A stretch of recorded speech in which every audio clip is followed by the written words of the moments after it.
Xoxões e Xoxonhas, tudo bem? Hoje estamos aqui para gravar mais um episódio do Pod Carol. Esse episódio está sendo patrocinado pela Two Imports. É uma empresa que vende iPhones. E você aí que está com a tela toda quebrada, toda rachada, tá na hora de trocar o celular, né? Então entra em contato, vai lá no Instagram, @2sportofc e garanta o seu desconto de R$100 com o cupom PODCAROL. Vai lá. Também estamos sendo patrocinados pela Sagaz Multimarcas. É uma nova loja online e, por enquanto é online, mas logo, logo vai ter a loja física, hein? Lá você encontra as melhores peças naquele precinho que cabe no seu bolso. Mulherada, vamos presentear o marido? E aí, maridão, vamos ficar na beca para as esposas? Então, só seguir lá, @SagazOficialRJ. Segue lá que é sucesso. E agora a gente vai continuar aqui, vou falar para vocês quem é minha convidada especial desse dia. Ela enfrentou talvez a maior dificuldade da sua vida.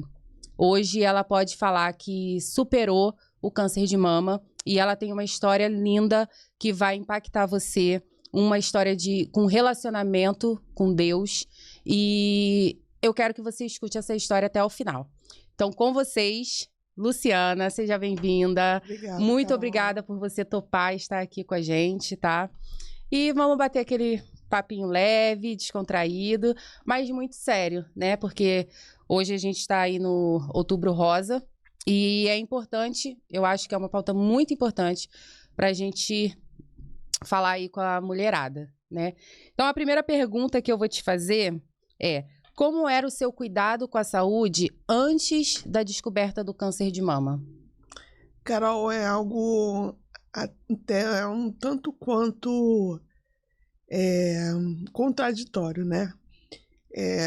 O Ministério da Saúde, ele preconiza esse cuidado com a sua saúde, com a mamografia, com os exames, a partir dos 50 anos. E eu comecei com meus 35 anos, né? Eu trabalho hoje num hospital de grande porte e lá todo mês de outubro tem, né, essa campanha de prevenção, esse cuidado com os colaboradores para que se entregue, se cuide, né? Olhe para si, porque muitas das vezes a gente olha tanto para o paciente e não olha para si mesmo.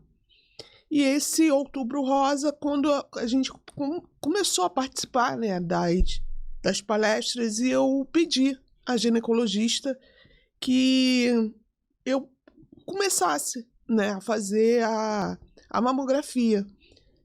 Num primeiro momento, ela achou que o plano não iria cobrir, mas automaticamente, quando a gente deu entrada no pedido, já foi logo autorizado.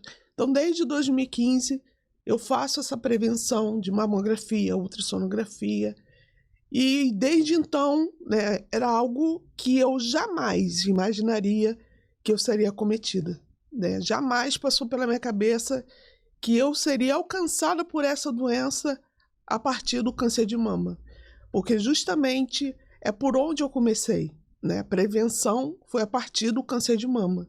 E o meu periódico era feito anualmente. Nunca deixei de fazer, nunca deixei de conhecer meu corpo, nunca deixei de me cuidar, deixar de lado, né? E vinha fazendo, e sempre foi o BIRAD 2. BIRAD 2 existia alguns nódulos. Quando eu engravidei, esses nódulos, eles expandiram. Eu acreditei, né? E principalmente por uma questão médica, eu me conscientizei que era por conta do aleitamento, porque eu já engravidei pós 40 anos, e eu achei que era realmente por conta do leite, né, que empedrou. A gente ouve muito isso, leite empedrado e tal. Eles aumentaram, mas mesmo assim eu continuei fazendo, né, a mamografia. Em 2023, eu fiz a mamografia, mas já fiz no finalzinho de 2023, porque o meu momento de autocuidado era sempre no mês de março, quando eu tirava férias.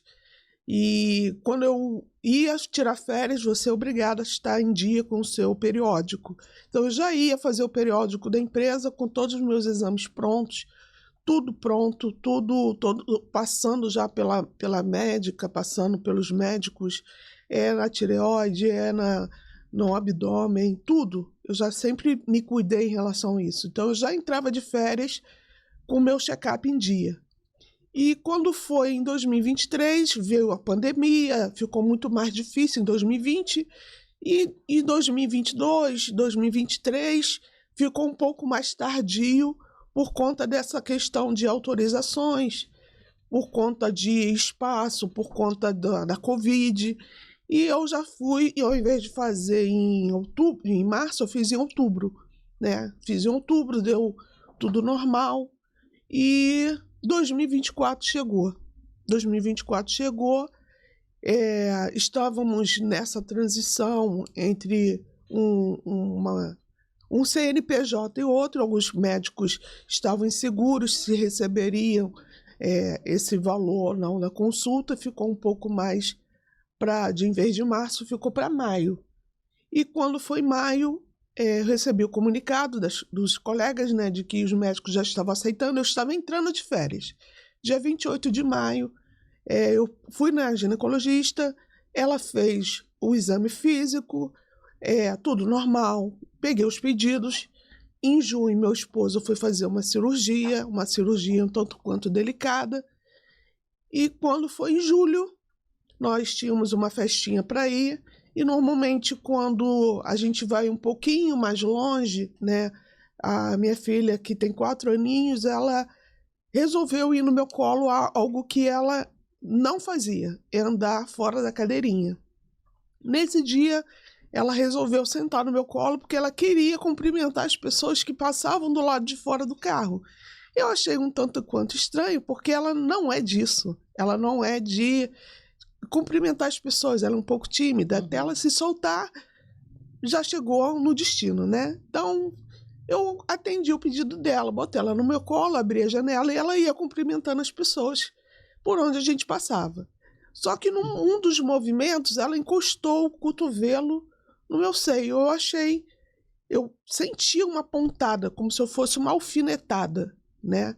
E eu fiquei preocupada porque eu achei que o alfinete estava nela. Eu procurei na roupa, porque era uma roupa nova, eu achei que estava nela e que estava me furando. Procurei, não achei, e esperei um novo movimento para poder saber exatamente onde que estava esse alfinete, suposto alfinete, né?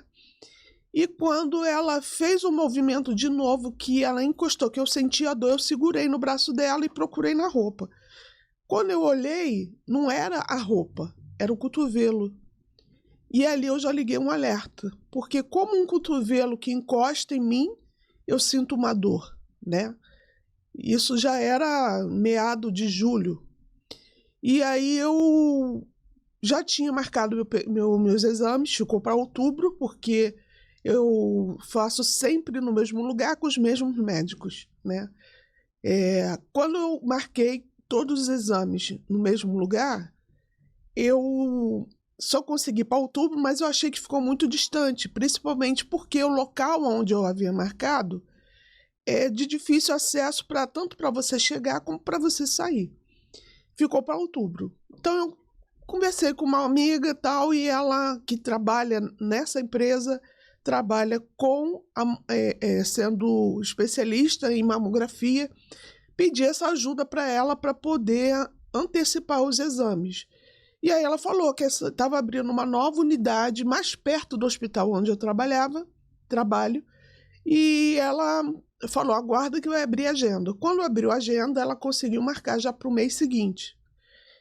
E quando marcou no mês seguinte, já iniciei fazendo a mamografia. A mamografia não apresentou, ele não foi detectado na mamografia, mas foi detectado na ultrassonografia de mama. E aí foi feito um novo exame, né? Repetiu a mamografia e realmente estava lá. E eles explicaram por que não foi detectado na mamografia e na ultra, sim? Porque, na verdade, só foi detectado quando a médica ela passou o aparelho na axila. na axila detectou ali um linfonodo. O linfonodo é uma espécie de soldadinho que dá o alerta quando algo não vai bem, né? Que é a famosa íngua, que a gente chama. Então, o linfonodo da axila estava bem aumentado, estava bem significativo. E aí ela perguntou se eu tinha alguma doença autoimune, eu não tenho, e ali ela começou a investigar mais profundo. Então, o exame que duraria em torno de 15 a 20 minutos levou um pouco mais, e foi necessário realmente repetir, e porque o caroço, né, o câncer já estava numa posição mais para baixo da mama e não acima. E aí repetiu o exame e realmente estava lá. Esses nódulos eram 3, né, que estavam agrupados. E aí ali começou a corrida contra o tempo, né? No primeiro momento foi um baque, né? E quando confirmou que era câncer, foi no consultório? Não foi no consultório. E aqui eu abro até um alerta, né? Porque quando foi feito o exame, eu não tive, no primeiro momento, naquele momento ali na sala, uma orientação, um esclarecimento aberto. Ficou entre linhas, procura um especialista. O especialista, para mim, era minha médica, porque é ela que vai olhar meus exames. Sim. Imediatamente ela falou, até sexta-feira eu te dou todos os exames para que você corra contra o tempo. Mas ela não disse, olha, teve um achado aqui, né? Porque se eu não tivesse o interesse de saber, ficaria no ar. Sim. Aí eu fui, falei, aí quando ela passou, eu falei, doutora, eu já liguei para minha ginecologista e ela antecipou minha consulta e a senhora vai conseguir me liberar o exame na sexta-feira mesmo? Ela falou, você não está entendendo. Não é a sua ginecologista, é um especialista. Aí eu perguntei, o especialista que a senhora está falando é o quê? Ela falou, você precisa fazer um exame mais apurado. Mas ficou... Mas de quê? De quê? Uhum. Entendeu? Então, se eu não busco, e mesmo assim, ela não foi clara, ela não foi objetiva. Vamos sentar aqui, vamos conversar. Não houve isso. E aí eu liguei para essa minha amiga, eu falei, olha, deve estar acontecendo alguma coisa, porque ela não está sendo clara, ela não está sendo objetiva. Aí ela falou, quem foi a médica que está fazendo o exame em você? Aí eu falei o nome da médica, ela falou, conheço ela inclusive trabalhou comigo. Aí ligou direto para o celular dela, e aí ela foi e falou para essa minha amiga o que realmente estava acontecendo. Aí ela me retornou a ligação, você está onde? Eu falei, estou aqui ainda no laboratório. Ela falou, vou chamar o Uber e vem direto para o hospital, preciso conversar com você. Meu Deus. E dali eu já acendi um alerta de que alguma coisa não estava bem. E você estava sozinha? Estava sozinha e automaticamente eu liguei para o meu esposo, né? Falei com ele, falei, olha, alguma coisa não está certo, porque aconteceu isso, aquilo, não está sendo muito clara. E a Monique pediu para poder ir para o hospital, que ela quer conversar comigo. Mas jamais passou na minha cabeça que seria isso, né? Um achado de um câncer de mama, principalmente de mama. E ali eu voltei, eu falei, não, eu não vou de Uber, eu vou de ônibus mesmo. E eu voltei para o hospital, a gente sentou, a gente conversou. E dali mesmo eu já vi o nervosismo dela, procurando mastologista e tal. Eu falei, não, preciso... Aí eu entrei na sala da minha coordenadora, mas a minha coordenadora estava em reunião. Eu procurei a minha chefia, né, minha gerente.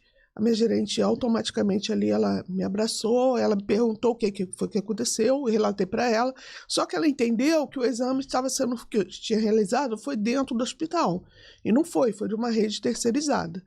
E aí ela tentou buscar ali o resultado do exame, mas eu falei, não foi aqui a gente não vai conseguir. E ali ela já entrou em contato com a direção do hospital, a direção do hospital já me direcionou para um médico mastologista, Dr. Bruno Castro, que mesmo sem exame físico na mão, mesmo sem ter nada que desse a ele uma direção, desse o norte, ele já agendou uma consulta já para o dia seguinte, ele já... me encaixou, Chegando lá, ele me esclareceu várias coisas, sabe? Eu querendo saber, realmente é câncer que a gente está investigando? Ele falou, não vou dizer nem que sim, nem que não, mas no seu caso a gente não pode perder tempo, a gente tem que correr contra o tempo. O que a gente vai fazer aqui são outros exames para poder investigar isso profundamente. Eu já tive pacientes que eu dei o diagnóstico de que era, e quando vi o resultado dos exames não era. Então você vai estar sofrendo por antecipação e eu preciso ter tudo em mãos para poder. Mas você via nitidamente assim, o desespero no olhar dele, né? E eu fui sozinha também, porque já era um dia seguinte, mas era tudo muito escuro, sabe? Era um túnel que eu estava entrando e que você procurava uma luz e você não achava. Mas eu tinha plena certeza que não era. Pelo fato de eu estar me cuidando, pelo fato de, sabe, a gente não ter histórico de câncer de mama na família. E ali começou a minha saga, né? Fiz todos os exames, fiz biópsia, fiz ressonância, fiz PET scan, fiz cintilografia, fiz vários exames e até que juntasse todos os exames para poder confirmar se era verdadeiramente o câncer ou não. Mas quando, no dia do resultado, ele me ligou, a secretária dele me ligou, pedindo que eu fosse ao consultório e levasse todos os exames, porque já estava pronto. Eu acredito que o próprio laboratório já tinha entrado em contato com ele, já dando esse resultado, né, que chegou para ele, porque vai direto para o médico. E aí eu fui, né, buscar os exames, meu esposo foi comigo, já deu tempo, né, de planejar, né, a questão de empresa e tudo mais.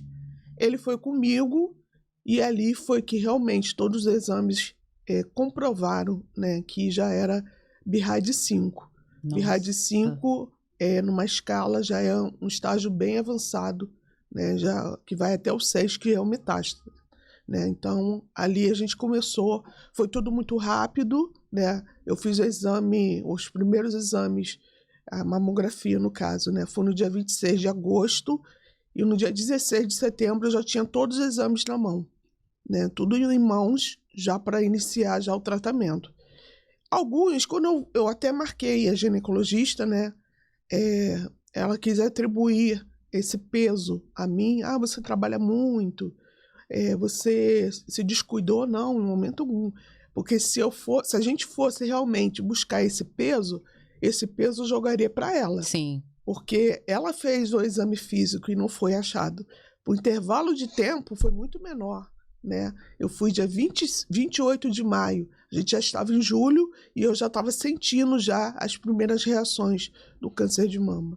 Então você se sente num buraco muito profundo que você não quer estar, mas que aos poucos você vai descendo ladeira abaixo. E que você procurou evitar, né? Com cuidado. Exatamente. Era algo que eu não queria ter. Sim. Se fosse em qualquer outra parte do corpo, eu até aceitaria. Mas o câncer de mama foi algo que eu, até no chuveiro eu fazia o meu autoexame.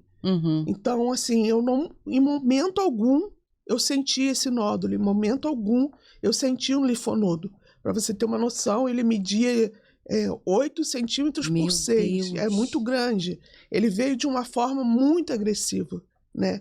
E o câncer de mama, ele vem, da forma como ele vem agressivamente, ele se espalha também muito rápido. Ele leva em torno de 2 a 3 meses para acometer órgãos, para acometer ossos. Então, é algo que é muito rápido e esse diagnóstico e essa descoberta, ela tem que ser rápida também. Então, à medida que você identifica algo de errado no seu corpo, não é esperar, é correr, porque correndo contra o tempo, a gente ganha tempo para poder combater essa doença. E não é só procurar ajuda, porque no seu caso você estava ali no acompanhamento e não foi suficiente. Não foi suficiente. É insistir né? Em tentar pedir todos os exames para poder, se tiver alguma coisa, ser diagnosticado logo no início, para ter esse tempo, né? Como foi para você, assim, eu não sei para quem você contou diretamente, mas como foi para as pessoas que você conversou sobre isso, aqueles mais próximos, né? Eu sei que é um baque quando você conta, mas para você, o que você sentiu quando você estava reproduzindo aquilo que você nunca imaginou que aconteceria com você? No primeiro momento, Carol, eu falei, meu Deus, tô com câncer. E quando você ouve falar do câncer, você identifica, você é sentenciada. Na nossa cabeça é assim. Você está sentenciada à morte.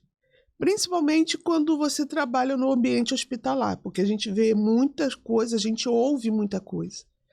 Então eu pensei, acabou. Eu tenho uma criança pequena, eu tenho uma família, eu cuido da minha mãe, que tem Alzheimer. Como vai ser isso? Como que vai ser quando eu partir? E aí eu comecei a conversei com a esposa do meu pastor, né? E ela automaticamente falou, não é não, com certeza você se cuida. E antes da pandemia, a gente teve uma palestra na igreja e a gente falava sobre isso, exatamente sobre isso, né? Da importância do autocuidado. Porque não é só no ambiente hospitalar, mas também na nossa comunidade, né? Então a igreja tem que esclarecer, e a nossa igreja fez esse tipo de trabalho, né? Chamou convidados, a gente tem uma enfermeira na própria igreja, e chamou convidados para que esclarecesse para as mulheres como que é essa avaliação, como que é feita a detecção. Então, tinha uma orientação. Ela, não é só um caroço. No trabalho, eu tive relatos de colegas falando assim, eu sofri tanto por antecipação, e quando veio o resultado, não era nada daquilo. E para o meu esposo foi um baque. Foi um baque. Aí eu falei para ele, não precisa sofrer não. Aí ele, no primeiro momento, ele chorou. Ele sofreu. E eu falava para ele, não precisa sofrer, tá tudo bem, porque eu ouvi relato de pessoas que foi fazendo os exames que quando saiu o resultado, não era. Não vamos sofrer. Eu tinha certeza de que não era. E ele mais fragilizado. Quando veio o resultado, ele estava fortalecido e eu fragilizada. Uau! Nossa! Deus é incrível, né? Ele estava... E os papéis se inverteram. Uhum. E assim, era na hora que ele ficou fortalecido na hora que você realmente mais precisava. Mais precisava, exatamente. Eu vou chamar ele aqui, ele tá aqui, vamos conversar um pouquinho com ele, para ele falar como é que foi esse momento. Rodrigo, vem falar um pouquinho aqui com a gente. Olá, bom dia a todos. Carol, muito obrigado pelo convite. Tá bom? É um prazer imenso estarmos aqui participando, né, desse trabalho tão importante que é sobre a prevenção, né, do câncer de mama. É algo tão importante. Até acendendo aqui também, dando um alerta para os maridos também ficarem atentos, né, porque verdadeiramente é um baque que você toma, né, como a minha esposa falou aqui, é como se a sentença de morte, a adversidade batesse na sua porta, né? A gente vê ali que a gente trazendo até para a luz da palavra, se não me falha a memória, acho que no Evangelho, segundo escreveu Marcos, no capítulo de número 5, narra a história de um homem chamado Jairo, né? Onde a sua única filha foi acometida de uma doença, onde a Bíblia não relata que tipo de doença era essa. Mas aí talvez a gente pense assim, mas o que isso tem a ver? Ou seja, Jairo era um homem importante, não era qualquer pessoa, mas a adversidade também bateu na porta dele. Então isso nos faz entender que a qualquer momento ela vai bater. E aí vem a pergunta, como é que você está? Será que você está preparado? Será que quando a adversidade vai bater na sua porta você está com estrutura? E às vezes a gente não entende o agir e o trabalhar de Deus, né? A própria Bíblia diz que, pô, o que eu faço agora, você não pode não estar entendendo. Não entende tu, mas tu entenderás depois. E antes disso tudo acontecer, uns anos antes, eu trabalhava por conta própria, eu tinha a minha microempresa e tudo mais, e foi na época da pandemia. Então o negócio começou a ficar um pouco difícil, né? Ana Luísa estava vindo aí, né? O negócio estava meio no altos e baixos, e eu sentei com a minha esposa, conversei com ela, falei, olha, infelizmente eu vou ter que voltar para o regime CLT, porque eu preciso de uma certa estabilidade. Eu não posso ficar nesse vai e vem. Se você está sozinho, você consegue tocar, né? Mas como estava vindo aí uma criança e tudo mais, eu precisava ter uma certa estabilidade. Então foi quando eu retornei, né? E Deus, quando ele tá no negócio, as coisas funcionam assim de uma tal forma que você não compreende, né?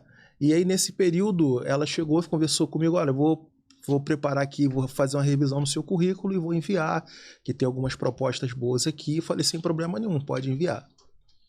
E quando ela enviou o currículo, por incrível que pareça, em menos de 15 dias entraram em contato comigo.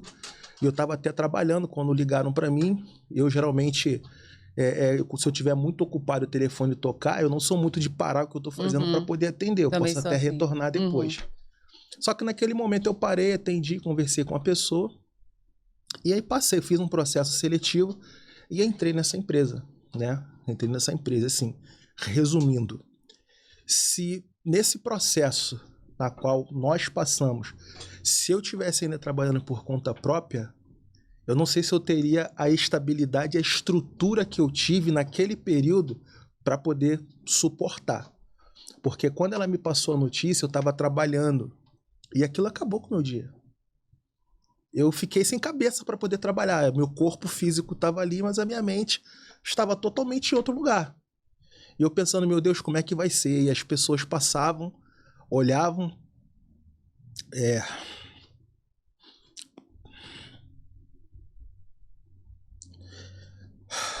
Desculpa, gente. Fica à vontade. As pessoas passavam, olhavam, me via sério, e muitas das vezes chorando e não entendiam o porquê, né? E eu lembro que naquele dia eu fui na empresa que eu trabalhava e eu até agradeço muito a Deus por ter aberto a porta dessa empresa no qual eu trabalho hoje, que, como eu falei, quando Deus está no negócio, quando ele prepara tudo, ele prepara te prepara para o que vai acontecer, para aquilo que está por vir. Porque quando eu estava passando pelo processo seletivo nessa empresa, por 3 vezes eles marcaram para eu poder ir fazer a minha entrevista pessoalmente lá, física, e pelas 3 vezes, uma eu fiquei doente, e por 2 vezes a pessoa que entrou em contato comigo não me passou o endereço para eu poder ir até o local. E quando eu chegava e falava para ela, minha filha, acabou, não consegui, perdi, vou continuar por aqui mesmo. E a empresa voltou a me retornar. Eu até falei com ela, falei, nossa, eu nunca vi uma empresa insistir tanto assim para poder fazer uma entrevista com uma pessoa. Por que eu digo que eu agradeço muito a Deus por ter aberto a porta dessa empresa e peço até a Deus que continue abrindo as portas para que a empresa possa prosperar ainda mais? Porque nesse período tão difícil, eu sentei com a minha chefia, sentei com a minha gerência e contei o que estava acontecendo com ele. E não generalizo, mas infelizmente existem patrões, empresários que, enquanto você pode dar o lucro, você é um excelente funcionário, mas você trazer problema pessoal para dentro da empresa já é um problema. E que isso sirva de alerta, porque se você é um empresário, você tem um funcionário que de repente está passando por algum problema e você estende a mão para aquele funcionário, você vai ter uma pessoa trabalhando contigo ali com uma gratidão eterna e fazendo coisas por você que talvez a empresa nem saiba que você está fazendo, né? Quantas das vezes, às vezes eu acordo de madrugada para poder dobrar o meu joelho e agradecer pelo dono da empresa, e ele não sabe que eu faço isso, né? Então, quando ela contou para mim o que aconteceu, abriu uma cratera para mim ali, né? Abriu um buraco imenso ali que eu falava, e agora? Como é que vai ser? Senhor, me ajuda. A única coisa que se vê nesse momento é a morte. Exatamente. Que tá ali a qualquer momento. Não tem como você enxergar nada além disso. Fica difícil porque, até por outros relatos, né? Que você acaba assistindo, você acaba vendo, você fica sabendo a respeito, né? Então, assim, você não consegue, ainda que você acredite que Deus ele pode mudar o quadro, que Deus ele pode entrar na situação, o lado humano, muitas das vezes, ele grita mais alto. O lado humano, às vezes, ele tenta te sufocar. Às vezes, você olha uma coisa, você tenta ter uma perspectiva, mas o seu lado humano em si, ele chega e grita dentro de você, ó, não tem esperança, não. Não é falta de fé. Exatamente, né? não é falta de fé. Não é falta de Mas fé. é literalmente a briga entre o seu lado humano Uhum. e aquilo que você acredita, naquilo que você crê, na fé, né? E aí, quer dizer, o que eu ouvi da minha chefia, da minha gerência e do dono da empresa foi o seguinte: Rodrigo, você não está sozinho. O que você precisar, nós estamos aqui para poder estender a mão para você. Não esquente a cabeça, não pensa na empresa. Pensa no bem-estar da sua família. E no que você precisar, não hesite, nós estamos aqui para poder te ajudar. E de uma certa forma, aquilo me deu uma certa tranquilidade, porque eu era novo na empresa. Uhum. Eu tinha meses na empresa, né? Então você fica com a preocupação. Eu falei, poxa, eu tô com esse problema aqui, e agora? O que que eu faço? Eu sou novo na empresa, como é que eu vou ficar faltando? Como é que eu vou ficar pedindo para poder sair toda hora? E ali, como ela falou, quando o diagnóstico veio batendo o martelo que era, eu por dentro, eu estava desmoronando. Mas eu conversava muito com os amigos de trabalho e falava, eu preciso ser forte. Mesmo que por dentro eu esteja com a minha estrutura totalmente abalada, eu preciso mostrar para ela que eu tô ali do lado dela. Porque no período da pandemia, eu quase não passei. Eu cheguei numa situação, num estágio, onde eu achei que eu só falava o seguinte, Senhor, não desampara a minha família. E a minha esposa, em momento nenhum, largou minha mão. A cirurgia que eu fiz era uma cirurgia que eu tinha um risco de entrar na sala de cirurgia e não sair. Mas eu entrei e quando eu saí, que eu abri os olhos pós-anestesia, era ela que estava ali do meu lado, né? Então, infelizmente, a gente vive nos dias atuais, onde a gente vê o índice de divórcio muito grande, né? E literalmente o até que a morte nos separe virou uma coisa falada da boca para fora. Mas verdadeiramente quando Deus ele tá na situação, quando ele tá no negócio, a adversidade vai vir, o terremoto vai vir, os problemas vai vir, mas quando ele é o teu alicerce, você consegue ter estrutura para poder suportar, né? Então passamos por esse processo. Quando chegou na terceira consulta, eu até brinquei com ela, que ela mostrou os exames pro médico. Ele começou a olhar, olha para aqui, olha para ali, e revira a folha, e olha, estranha, escreve. Eu vou tirar cópia disso daqui. Eu falei para ela, Deus já começou a confundir a medicina. Então eu creio, eu acredito que eu acho que na terceira consulta, Deus ele já tinha jogado por terra aquela sentença. Eu vi ali nos olhos do médico Deus falando o seguinte, estou eu entrando com providência. Porque ele não é homem para que minta, nem filho do homem para que se arrependa. Ele falou para nós que tem promessas em nossas vidas. Só que o povo de Israel, quando saiu do Egito, passou por um processo para poder ver aonde estava o coração do povo. Então, muitas das vezes, tem situações que chegam à nossa vida que é Deus dizendo, quero ver onde está o teu coração. Porque aonde eu vou te colocar, você tem que ter estrutura. Então eu quero saber quem você é no deserto, eu quero saber como você se comporta no deserto e eu quero saber o teu caráter no deserto. Porque é no deserto que os caráteres são forjados e são formados. Não tem como no deserto você colocar uma máscara e tentar mostrar uma coisa que você não é. Deserto é você, o calor, o sol, as situações, as adversidades e Deus. Porque, literalmente, quando você está firmado ali, é Ele quem te garante, é Ele quem te dá estrutura. E ali a gente foi indo dia após dia, e quando tinha situações, tinha momentos que a quimioterapia era algo muito agressivo, né? E às vezes eu chegava em casa, fazia lá, limpar, arrumava, fazia comida, preparava tudo, porque nesse momento eu tive que ser o pai, a mãe, o dono de casa e verdadeiramente chefe de família, né? Então eu tive que fazer tudo, e na hora, muitas das vezes, quando eu chegava até ela para poder ajudar a tomar um banho, quando eu ia levar alguma coisa para comer, que ela não queria comer, e eu só via ela emagrecendo, teve um ponto que eu cheguei e falei assim, a minha esposa vai perecer. Porque eu olhava para ela, ainda que ela tivesse força para tentar lutar contra aquilo, você via que ela tinha força para poder prosseguir, mas o corpo físico, ele não respondia, exatamente. E eu falava, Senhor, eu não sei o que vai acontecer. Se o Senhor quer recolher, me prepara. E me dá força para poder continuar nessa luta, para poder continuar nessa guerra. E aí, verdadeiramente, a gente vê que o choro, ele dura uma noite, mas a alegria, ela vem pela manhã. E quando a alegria, ela vem, a gente para, você olha para trás e fala, agora nós verdadeiramente temos história para contar. Porque nada acontece na nossa vida por acaso. Eu não sei se de repente você está passando por algum tipo de tribulação, se você está passando por algum tipo de adversidade, creia. Creia nele, porque ele é fiel para poder entrar com providência, agir na tua vida, na tua casa, na tua família, através dos seus, através de você. Ele é Deus para poder entrar com providência nessa causa. Dói, machuca, mas verdadeiramente no final o hino da vitória ele é cantado. Amém. Luciana, que maridão, hein? Então, vocês dois passaram por isso, né? E você acha que depois disso, teve alguém na vida de vocês que se aproximou mais por conta dessa situação? Ou alguém que se afastou de vocês? Sim, Carol, assim, é impressionante, né?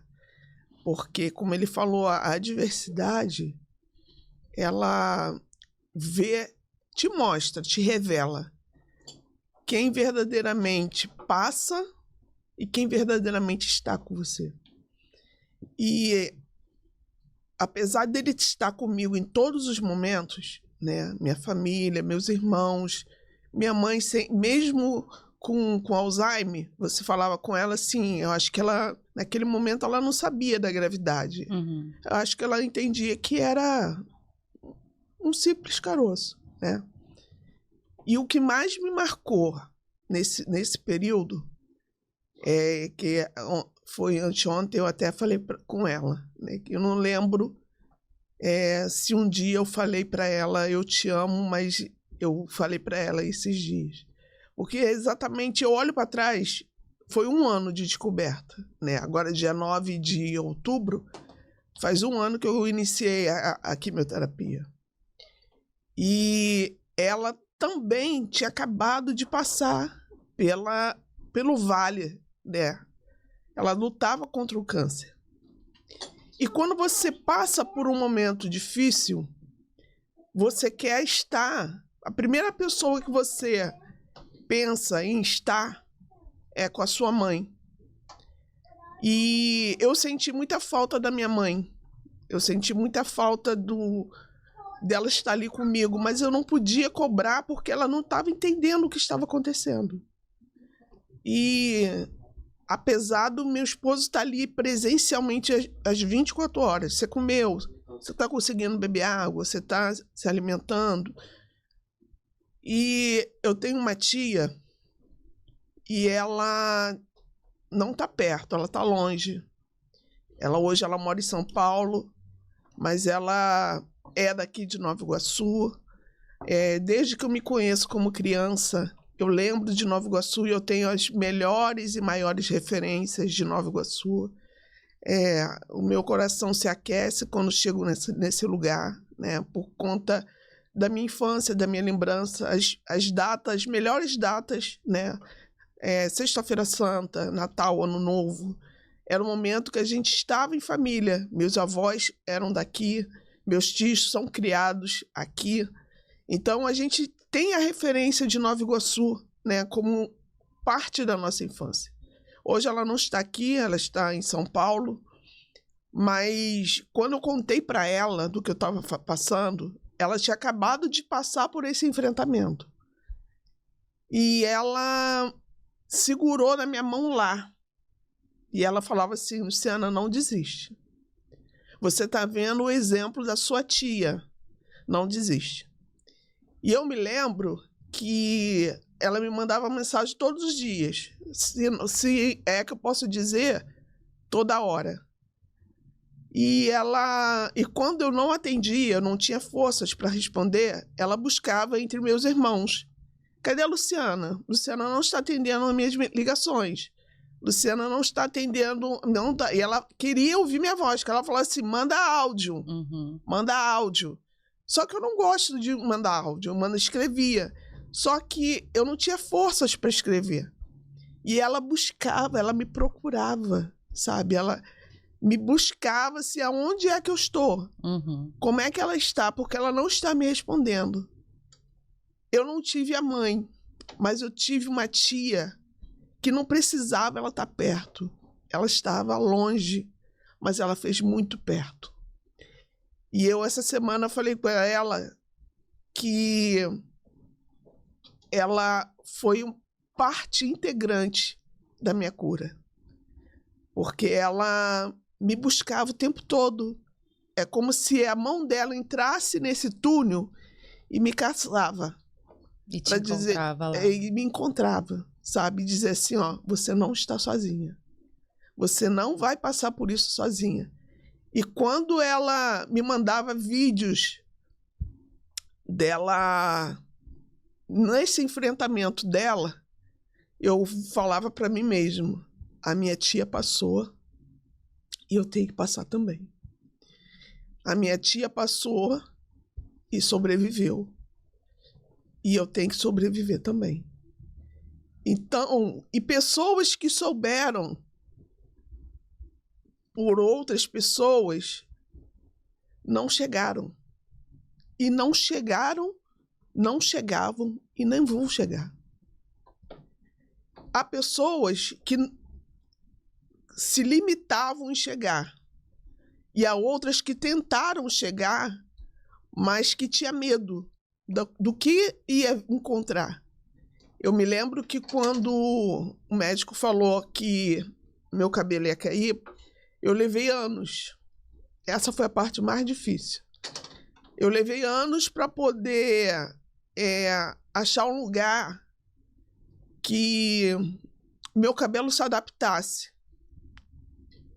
E eu achei um lugar que me deu esse suporte, que meu cabelo cresceu, se desenvolveu, meu cabelo era nutrido, meu cabelo era bem cuidado. E em 6 meses, o meu cabelo cresceu aquilo que em 20 anos ele não cresceu.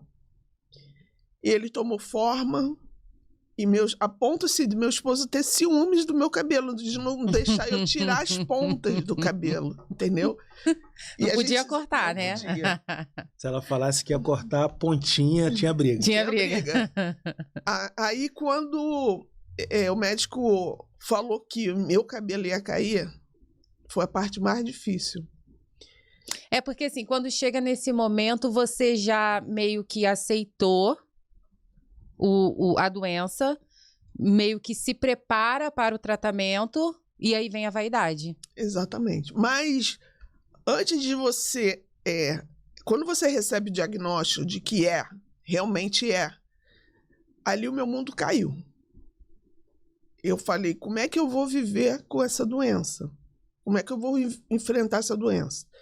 E a gente via isso nitidamente dentro do hospital, que em algum momento a pessoa enfraquece e se entrega.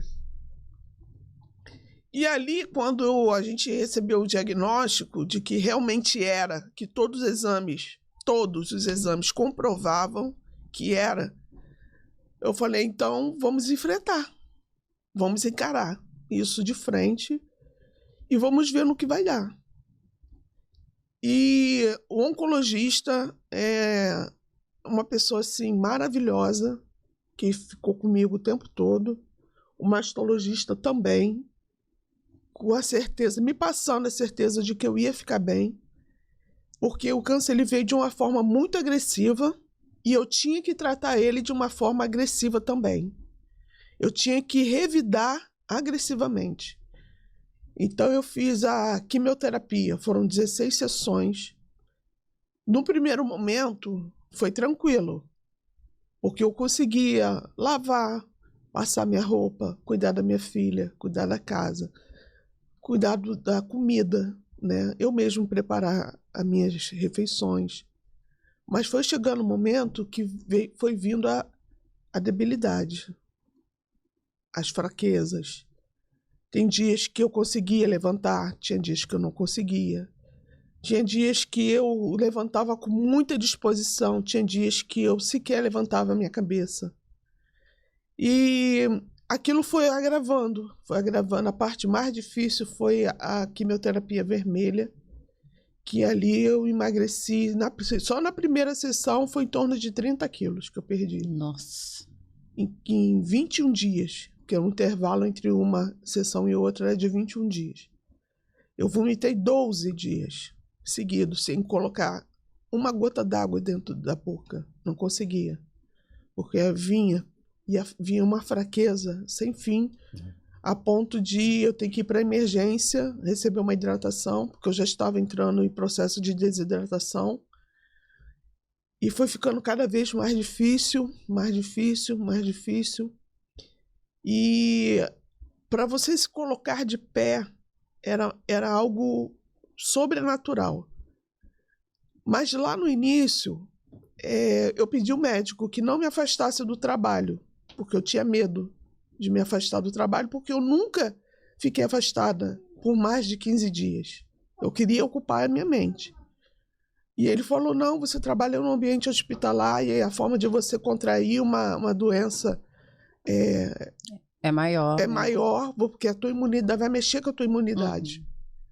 E eu falei, ele falou, o que você faz? Eu falei, eu tenho trabalhos na igreja, né? Eu sirvo a igreja, eu dou aula da escola bíblica dominical, eu participo de alguns eventos dentro da igreja. Ele falou, é o único lugar que eu não vou te afastar, que você vai precisar de um apoio espiritual. E eu tive esse apoio espiritual. Eu tive um apoio espiritual, eu tive um apoio familiar. E eu lembro que eu era muito restrita com a minha sogra. Moro em cima da casa dela, mas eu ia pouco na casa dela. A gente tinha uma relação assim muito... cada um na sua casa. Mas nesse momento de maior dificuldade, de maior desespero, foi ela que cuidou de mim. Né? Foi ela que fazia sopas. Era ela que via nos momentos de debilidade. Era ela que cuidava da minha filha. Era ela que tratava das questões dentro da minha casa. Então, muitas coisas que a vida me afastou, a doença me aproximou. E coisas que a vida havia me aproximado, a doença me afastou. Eu costumo dizer que quando você passa por esse tipo de adversidade, é o alerta que eu dou, é como se você olhasse para o retrovisor do carro. Vai passar. Vai passar. E quando você olha para frente, existem coisas que ainda vão vir. E é isso que vai te dar o combustível de você prosseguir. Você entra numa estrada e você olha assim, caramba, ainda falta isso tudo. Quando você menos espera, você já chegou. E era isso que me fortalecia. Que eu olhava para a estrada da vida, eu via que estava longe. Mas eu dizia, falta menos do que antes. Falta pouco. Eu vou conseguir chegar lá. E muita gente sustentou o meu braço para chegar lá. Ainda que eu chegasse lá capengando. Mas o importante é você chegar. Porque passar por essa doença não é, eu não vou romantizar. É difícil. É difícil você se manter de pé.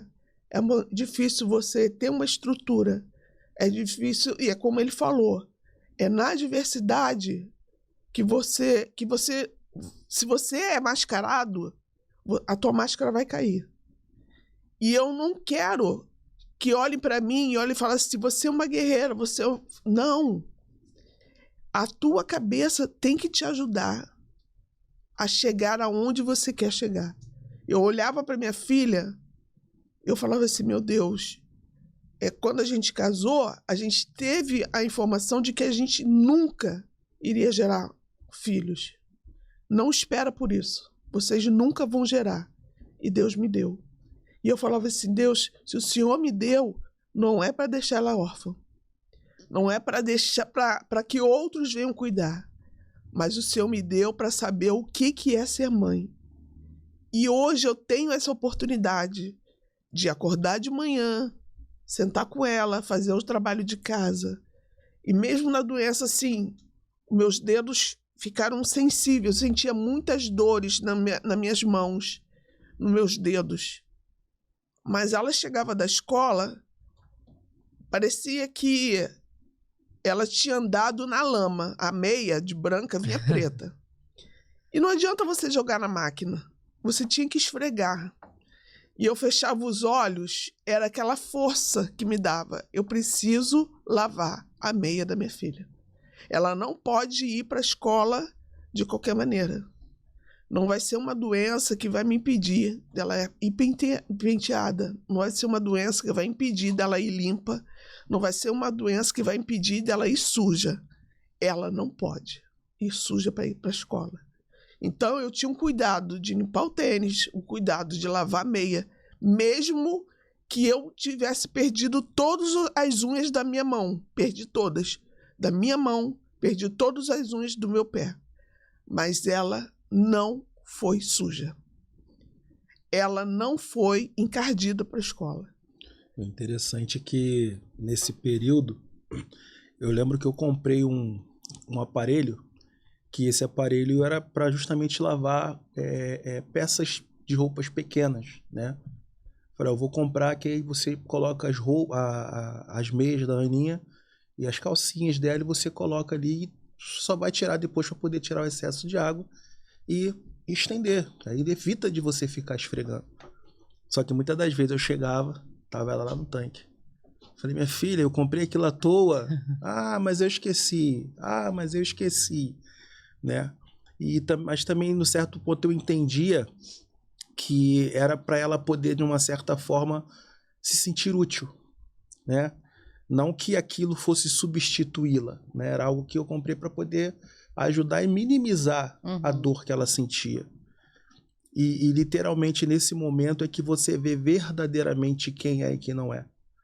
Eu lembro que quando eu cheguei para minha mãe e falei com ela, olha, a Luciana foi fazer um exame hoje e ver a notícia que a gente jamais gostaria de ouvir. Ela, o que foi? Falei, ela tá com câncer na mama. A minha mãe naquele momento ela falou assim, não. Eu repreendo isso em nome de Jesus, eu não aceito isso. E eu até entendi a atitude dela naquele momento, porque o meu pai teve câncer.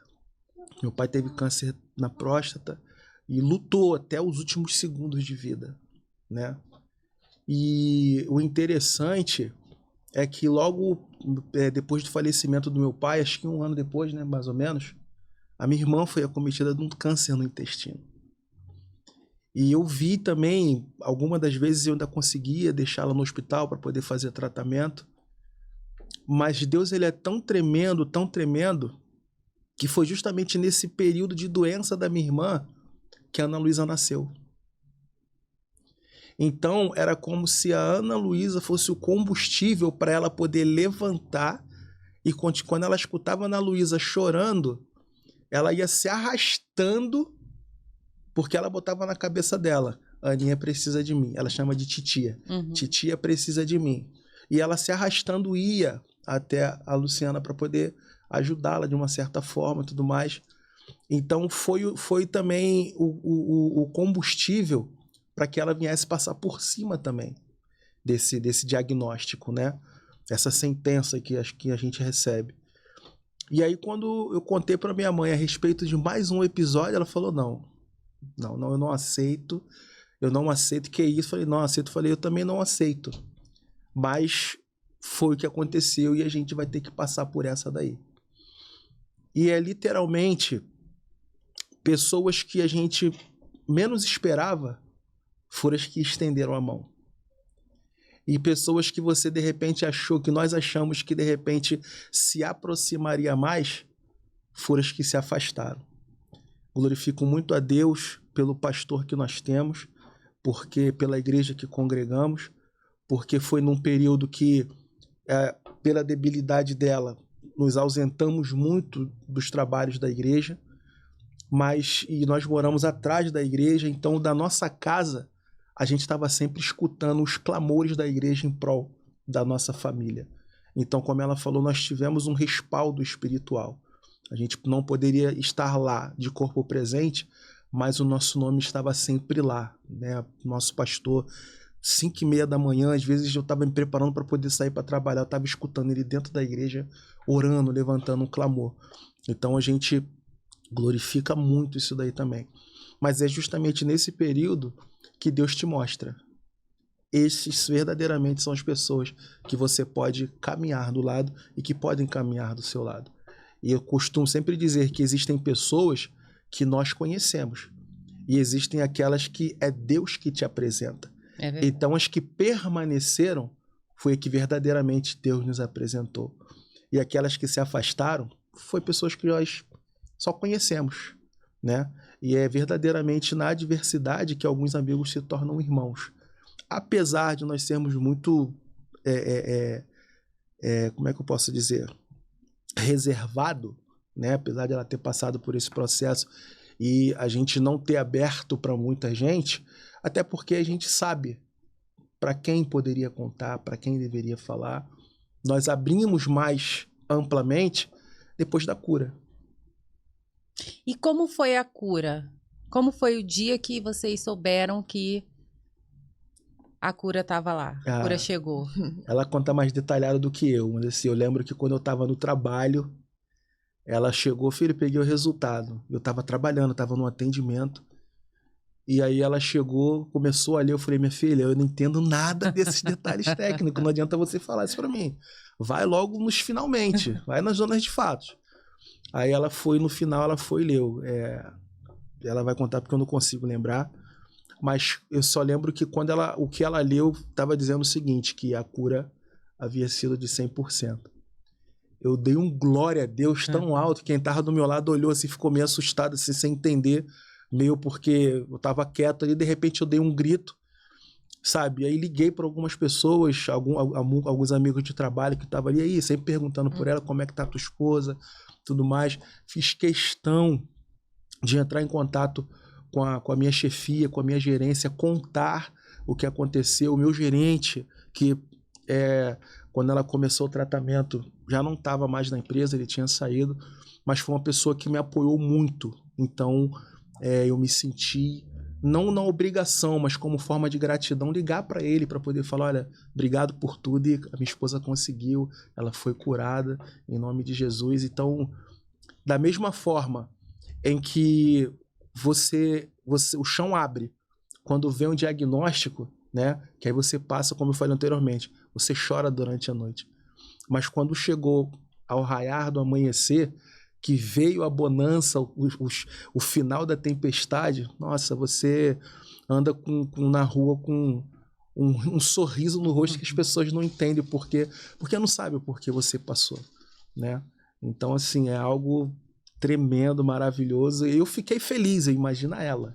Né? E ela sabe contar mais detalhada do que eu. E assim, após a quimioterapia, né, você faz todos os exames, né? Você faz o exame para você ver como que ficou após o tratamento quimioterápico, né? Eu fiz e retirei o exame no dia que eu tinha consulta com o meu oncologista. E ali eu estava na recepção, né, já aguardando, e na conclusão vinha dizendo que eu tive 100% de resposta do tratamento quimioterápico. Eu já sabia que ali era cura, mas eu precisava ouvir do especialista. Uhum. Ali meu coração já se alegrou. Uhum. E aí, quando ele abriu e ele viu realmente que era aquilo que eu estava vendo e que eu tinha entendido, ele vibrou junto comigo. Então, foi algo assim extraordinário em saber que você venceu uma grande sentença de morte. Você venceu aquilo que bateu na tua porta e disse, você não vai conseguir. Você está sentenciada, né? E foi extraordinário, assim, eu dedico cada segundo da minha vida a esse Deus que foi tremendo, que me permitiu mais uma oportunidade de vida. E ainda que vozes digam que não, que pode acontecer novamente, eu digo que o meu Deus, ele é fiel para cumprir. E eu lembro de um louvor que eu ouvia desde o início do tratamento da quimioterapia, que diz que eu vou viver a totalidade da promessa. O Deus de obras completa vai fazer tudo na hora certa. E realmente, eu me arrepio toda. E realmente é a trilha sonora da minha vida. Porque eu tive uma filha que a medicina disse não vai gerar, e se gerar vai vegetar. Hoje ela é uma criança ativa, uma criança inteligente, uma criança que nasceu com pé torto congênito. A cada 100 casos, uma nasce com pé torto. Deus me deu. E 1 ano e meio depois, a gente achou, eu na minha cabeça achava que ela não ia conseguir, e Deus tinha um propósito na nossa vida, através de uma médica, doutora Ana Cláudia, e através dela a gente alcançou essa cura, que hoje ela não anda, ela corre.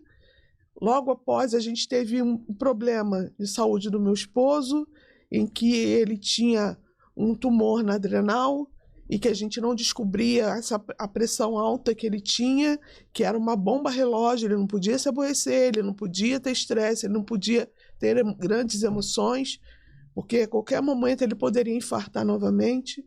E esse tumor na adrenal só consegue ver a partir de 3 centímetros, a gente viu com 1 centímetro. Nossa. O médico identificou, operou, retirou esse tumor. Hoje a pressão dele é normalizada. Logo depois, quando a gente entendeu que a gente estava pronto para fazer a obra do Senhor, para poder se lançar naquilo que Deus tem nos chamado, eu fui acometida com a enfermidade. E hoje a gente pode dizer, sim, que nós temos essa totalidade da promessa.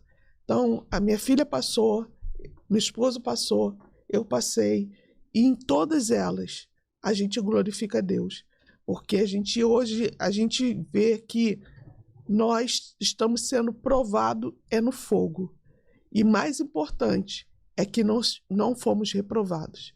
A gente sai de lá com uma nova esperança, com uma nova fé, e hoje, assim, o inverno é uma estação que ninguém quer passar.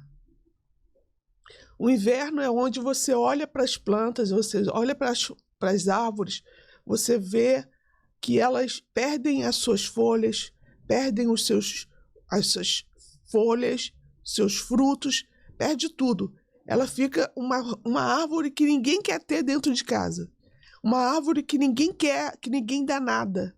Que muitos, inclusive, colocam fogo para exterminar com aquele tipo de árvore, com aquele tipo de planta. Sem saber que a próxima estação é a primavera. E você for estudar verdadeiramente a estação do inverno, é justamente o momento em que as folhas caem, como eu perdi minhas unhas, meu cabelo caiu. É a hibernação, os animais muitas das vezes se hibernam, se escondem. Foi o que aconteceu comigo. Ah, mas por que você não contou para todo mundo? Porque não era para todo mundo. Eram para pessoas que verdadeiramente iriam somar. E a gente entendeu que era um momento de prova, de um momento que era para ficar em silêncio.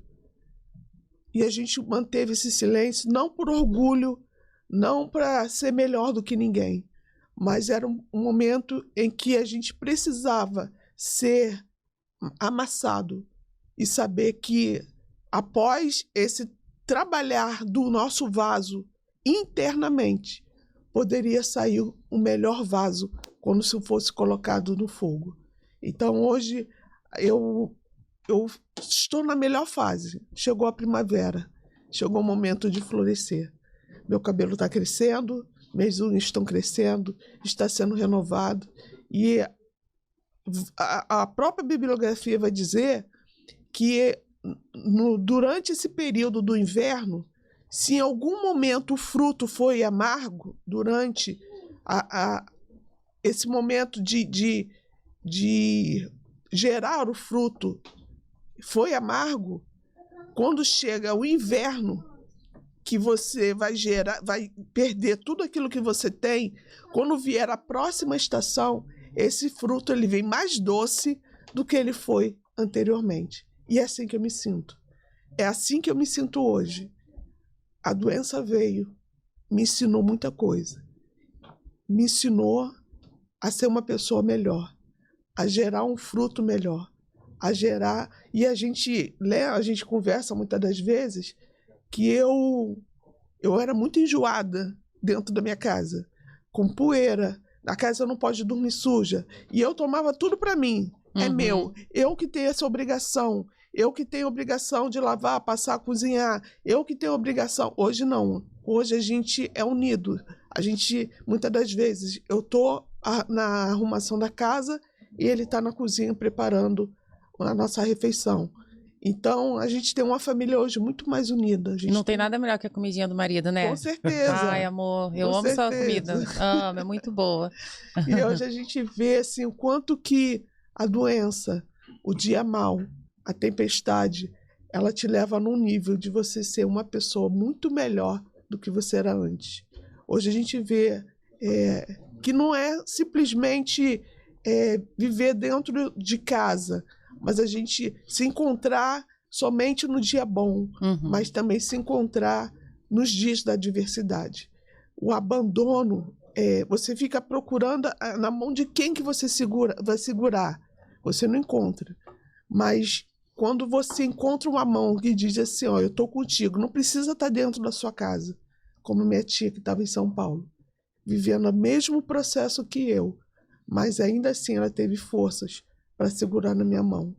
E muitas pessoas de perto eu não consegui encontrar.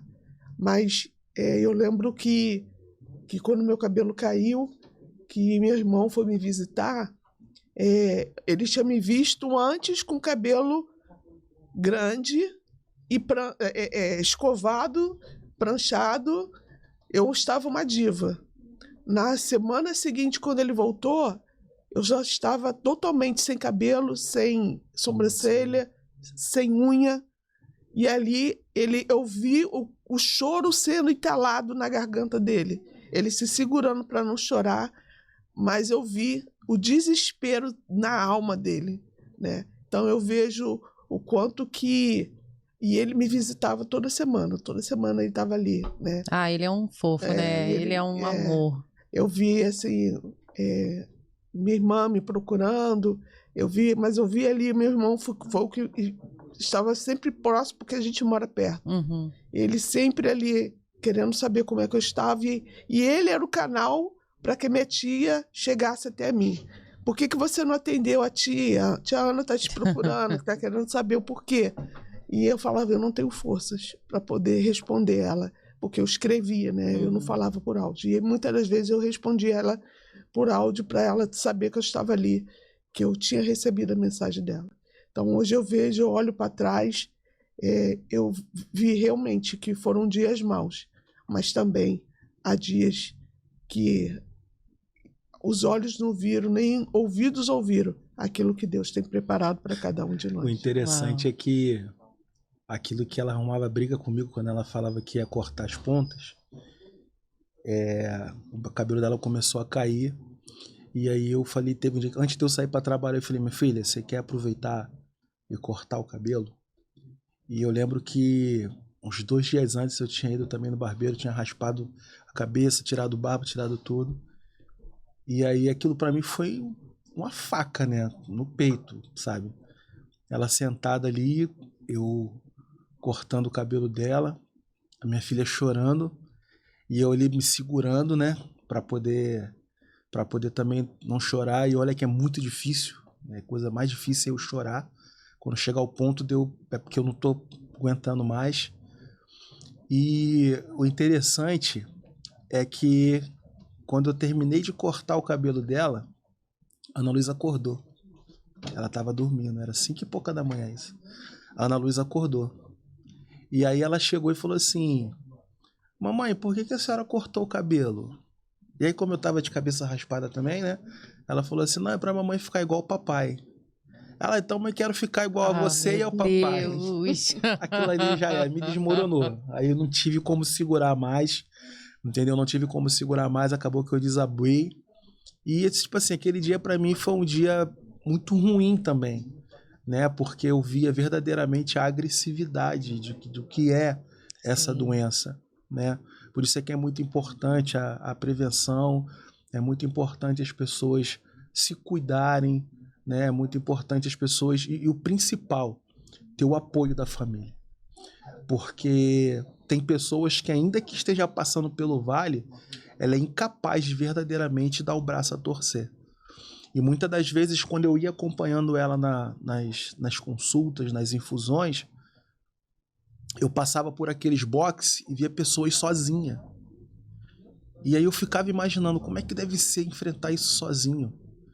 E você tem, quando você chega para poder iniciar o tratamento, você passa por uma triagem, né? Eles verificam sua pressão arterial, verifica tudinho antes de você entrar para fazer a infusão.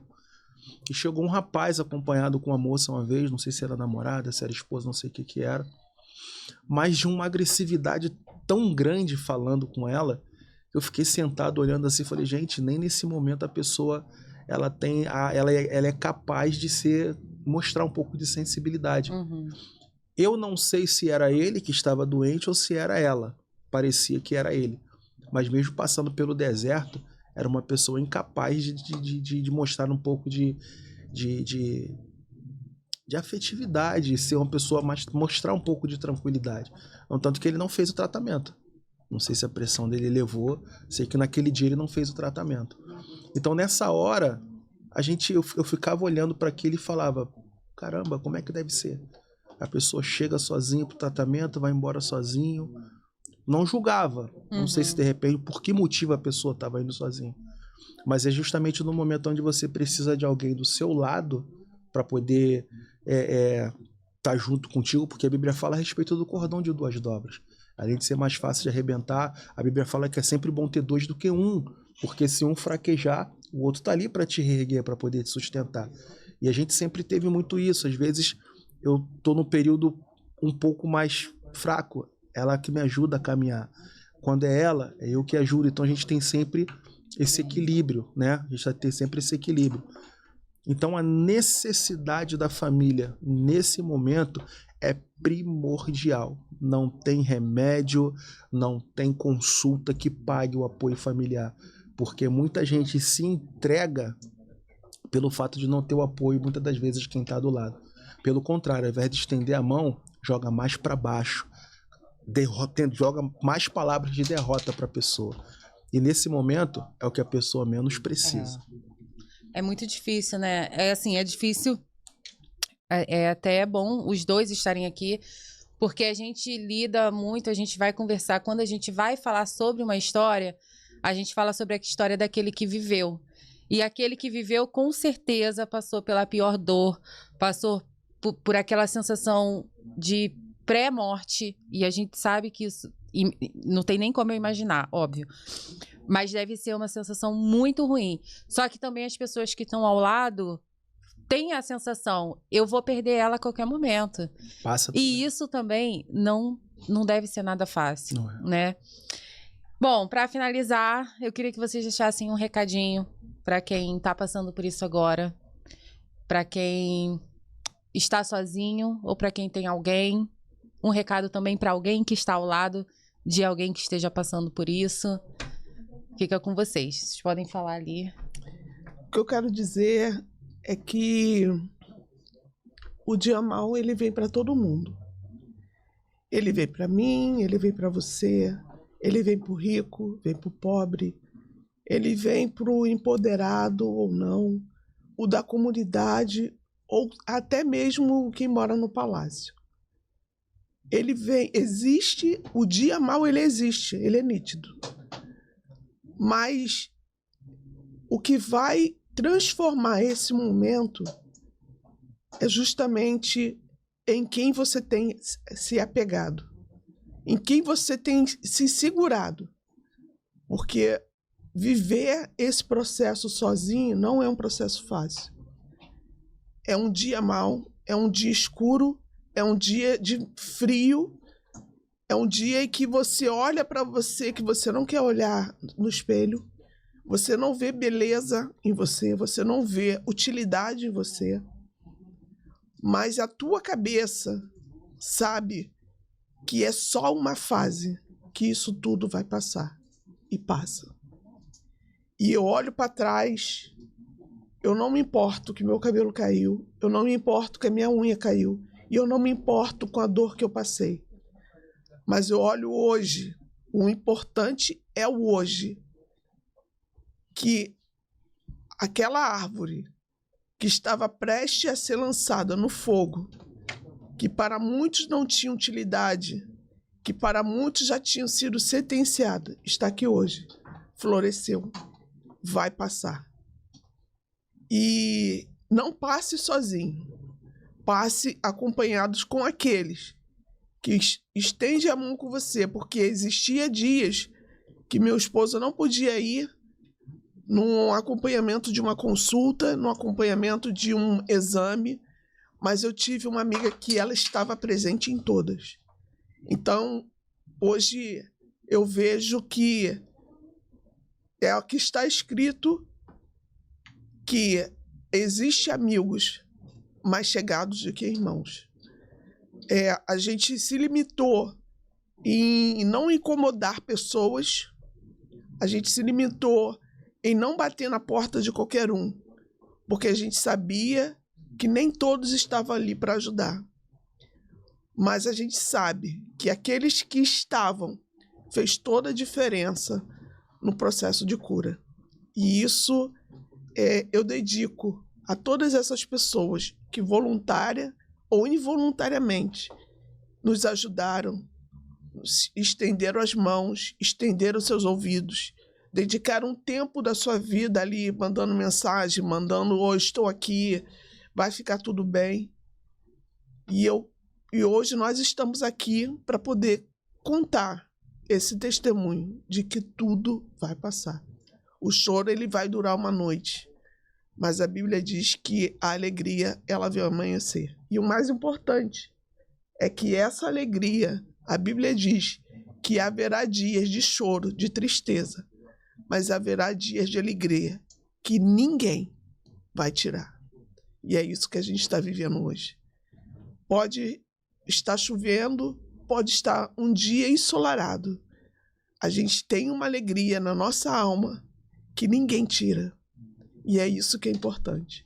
Te transformar como pessoa, te transformar como ser humano. A tua cabeça muda, o teu coração muda, o teu pensamento muda. Porque hoje a gente vê a necessidade de não somente viver o que a gente viveu entre nós, mas ajudar aqueles que estão vivendo ou que vão viver esse enfrentamento e que saber que podem contar com a gente nessa maior luta que é vencer o câncer. O que eu gostaria também de deixar é verdadeiramente, né, no próprio Evangelho, se não me falha a memória, de João, no capítulo de número 5, a Bíblia ela nos narra a história de um paralítico, né, o paralítico do tanque de Betesda, onde era um homem que estava há 38 anos com problema, né? E ele via ali de tempo em tempo, a Bíblia diz que de tempo em tempo descia um anjo, movimentava as águas e aqueles que descesse, ele era curado de qualquer tipo de enfermidade. Só que num determinado momento da vida daquele homem, o próprio Jesus aparece para ele. Só que ele estava tão focado naquele que poderia movimentar a água que ele nem percebeu quem foi que se apresentou para ele. Então, muitas das vezes, isso nos faz entender que às vezes você está esperando a ajuda vir de um lado e ela vem do outro. A pergunta foi feita: o que queres que eu te faça? Ou queres ficação, dependendo da tradução. Só que ele estava tão focado em outra coisa que, ao invés de ele ser direto naquilo que ele queria, ele foi contar uma história. Pô, de tempo em tempo acontece isso. Não tem ninguém para poder vir e me levar até o tanque. Só que o interessante é que às vezes a situação vai vir de quem você menos espera. E Jesus, ele não está querendo que você conte uma história, ele quer que você seja objetivo. Então que você venha ser objetivo e tomar cuidado com quem você conta ou para quem você conta o momento que você está passando, né? Porque literalmente esse processo que nós passamos, além de nos unir, não que nós não fôssemos, que isso ficou muito bem claro, né? Porque às vezes tem gente que pode imaginar a doença uniu. Não, negativo, nós já éramos.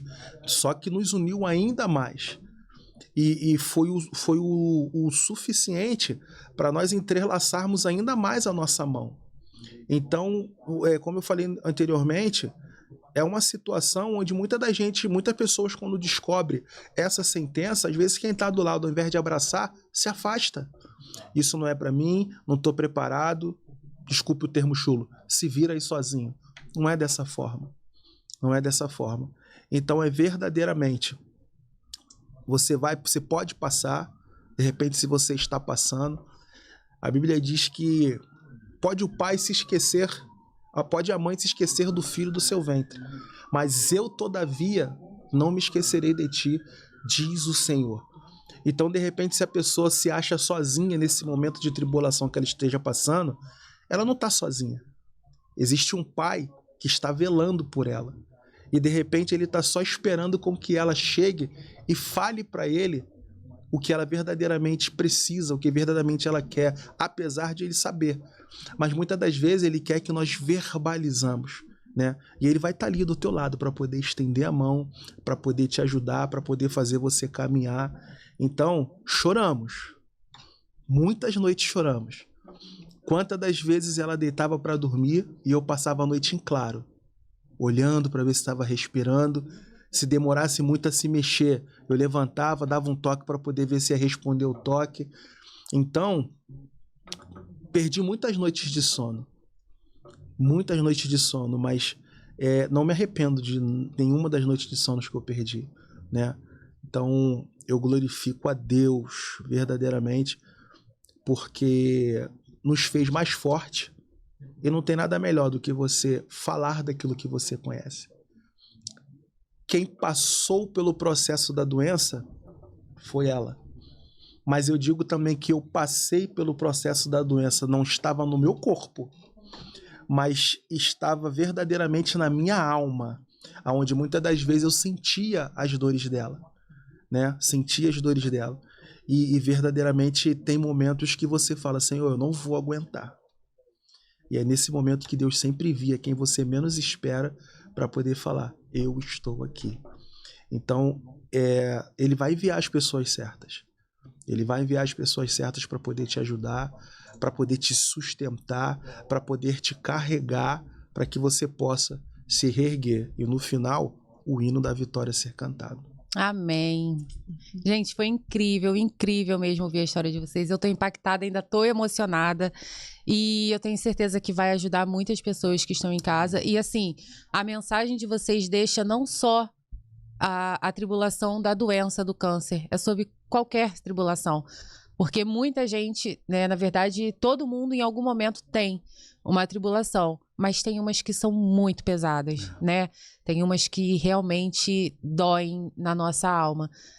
E a mensagem de vocês, eu acho que vai chegar nessas pessoas e vão ajudar a passar por isso também. Muito obrigada mesmo. Você, Carol, pelo convite. Vamos seguir. Boa sorte. Obrigada.